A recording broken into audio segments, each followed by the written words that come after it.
Hi everybody, it's Annette from The Art of Intuition, and today we're going to talk about why we contact people and what are we really doing when we reach out to contact a person that is not currently in our reality. And it could be someone we haven't talked to in years. All of a sudden, we want to reach out and contact the person. What is behind that? And why are we really doing it?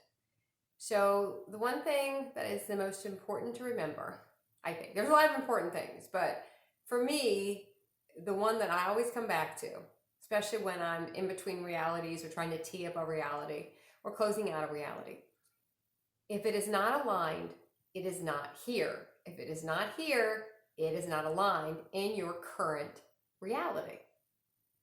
Now, we're always going to be kind of bebopping in between three core dimensional realities. Like you could be in 3, 4, and 5, you could be in 5, 6, and 7, be 7, 8, and 9. So you can have some people that might have been phased out of your life over a longer period of time, because they might have been in, let's say you were in a 6, 7, 8, and you were bebopping in between those higher dimensional realities, and they were aligned to something in your 6th dimensional consciousness and in that reality. And once you kind of went 7, 8, 9, and now you're bebopping between those, that person's not there anymore. So the more you bebop between maybe 7 and 8, things that were in that 6th dimensional reality start phasing out. And that's why it can take time for something stuff to phase out. But when you're out of that reality, out of that dimension, it's quickly gone.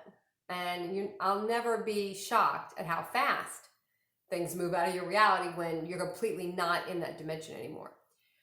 Now, when we want to reach out to someone that isn't currently in our reality and hasn't been for a while, we want something out of it. We do. We want something. It's like if I haven't talked to someone in years and all of a sudden I'm like, oh, I want to reach out to that person because the end of that sentence is, I want something. I'm not just checking on them. I want something. Because if they were supposed to be in my reality, they'd be here. And now I'm trying to kind of pull them back in because I have an agenda there. I have an ulterior motive.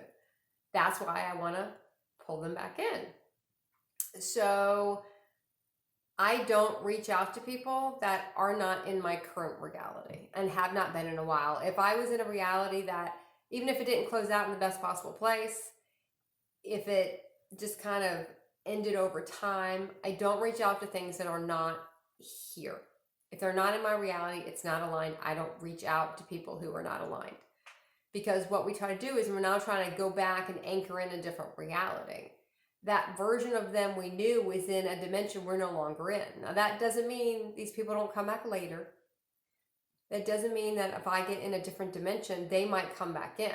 Now, if I just run into them somewhere, then that's an organic way for them to come back in. That's a little different because now they're being kind of presented to me from my universe, which is just me orchestrating everything behind the curtain. Now they're being introduced again. Now that can be to see, okay, are they aligned now? Is this version of this person, this version of me, can we now have a reality together? Or is it still not aligned? And sometimes we see people because we can see why it's not aligned. And sometimes we see people because it's time to tee up a different reality with that person. It might have been years since you've seen them, but organically it kind of comes back in. You'll be surprised when something's aligned, how quickly it'll come in. You don't have to work at it. You don't have to push it. You don't have to pull it. It just, there it is. And all of a sudden you're like, oh, okay, well, there it is. Well, that's beautiful. That's exactly what I needed. I needed that to be there. I needed that to be there in that moment. So when we're kind of in these phases where we kind of feel like we want to reach out to someone, we really have to check our agenda because there is an agenda there. Either maybe we dreamed about the person. I'll dream about people I haven't seen in years. I don't reach out to them and tell them I dreamed about them. I didn't say I did used to do that, and then I've kind of learned over years that that's not the highest aspect of me of what I can do. Just because you dream about a person doesn't mean you're supposed to reach out to them. It might be telling you, hey, that person might pop up. It might be some kind of little nod that this is going to come back around again. So in a higher dimensional reality that I'm now, viewing in my dream state, I've already met with this person again. So don't be surprised when this happens, it's coming back. But that doesn't mean we have to make it happen. Now, if someone reaches out to you and you haven't talked to them in a long time, you have to kind of look at their agenda, because there's an agenda there for them. But I will always meet with someone who reaches out to me, unless it's, the timing is like completely last notice, I can't do it. But if it's something that's planned and I can do it, or it feels aligned and I have to kind of rearrange things to do it, I'll do it, because if it presents for me, that's a signal for me that I have to be there to either support this person in some way, even if it's for an hour or a couple hours, and I have to look at where they are. Like, where are they in their realities now? Where am I in mine? Can we have a reality? Because it is getting presented again for a reason. Now, if this person reaches out and it triggers something, then I have to look at that. I have to look at what's getting triggered, what's going on with me, before I would answer the person back to see if I would meet with them. Even if it might take a couple of days, I have to kind of deal with myself and see, do I have anything going on that's residual from what I'm going to say what this person did before, but I don't really want to put blame on that, but how that reality worked out before. Do I have any old stuff that just got triggered with them reaching out? Because that might have been the entire reason for them to reach out. The purpose of that entire altercation was just for me to get to the stuff that I was still holding on to from that old reality.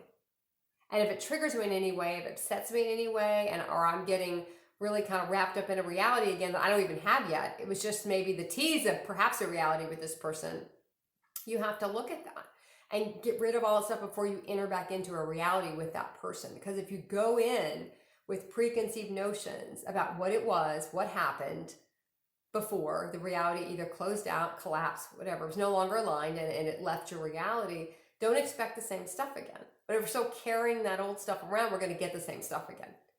Now, I can be aware that stuff happened, and this is the aspect I normally see from this person. This is the aspect I saw before. I have that awareness, but I don't expect that. I expect something completely different when I walk into a new reality with a person. I just expect something. I expect their highest, and they're going to get my highest. So look at kind of what's not there.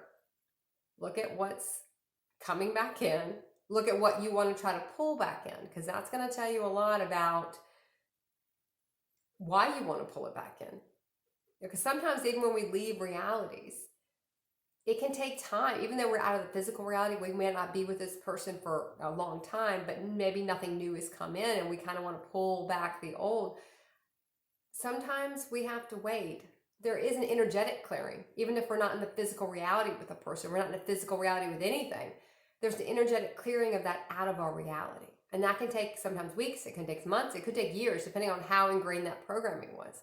So it may take a while to really work all that out of your energy field, because we don't get the new stuff if we're still hanging on in any way, even energetically, to the old stuff. So we have to allow ourselves time to get all that stuff out of our field, and then kind of look at, where are we? What can we do now? What do we do now? Is it appropriate? But I personally do not reach out to people I haven't talked to or seen because they're just not aligned. Like I said, it doesn't mean they won't be later, but they're not aligned now. And that's a big lesson I've had to learn over years, to not chase after what's not aligned. Even if there doesn't seem to be anything really going on, just know that there's something aligned that will come in. And when you start seeing something come in really quickly and it's really easy, and you just know that's aligned, it kind of gives you you kind of keep building trust with yourself, with your universe, and saying, okay, now I know what that's like. When I see something coming, it's so easy. I didn't have to work for that. It wasn't a stressful situation. It was just, there it was, because it was aligned for it to come in. Be surprised how quickly it does. Sometimes it comes at the last minute, because it takes us a long time to clear the physical stuff and then clear the stuff energetically out of our field. But it will come. So trying to pull back the old, even trying to remember. I try not to remember things. If a memory comes to me, I know I'm just clearing my Akash. I'm clearing some old human memories. But if I'm trying to remember something that I really cannot remember, I stop myself, because I don't want to reopen a reality. Like, I don't remember what happened or why we don't speak anymore, or whatever it was back then. Because it really doesn't matter, because you'll find that if you do interact with people again that you haven't seen in a while, their recollection of what happened and yours would be completely different anyway. Everyone was in a different reality when they experienced it, in a sense. They're coming at it from a different dimension the reality might have a cross point at somewhere. Like if you're in a 4, 5, 6 dimensional reality, you're bebopping between those 4, and that person's in a 3, 4, 5. In a 4, you know, that was the dimension you guys met in, but you also can look at it from the 6th dimensional reality, and they were looking at it from a 3rd dimensional reality also. So everyone's going to have a different idea of it. So, okay, now I'm coughing. I have to sign off. Okay, good luck. Keep practicing the art of intuition.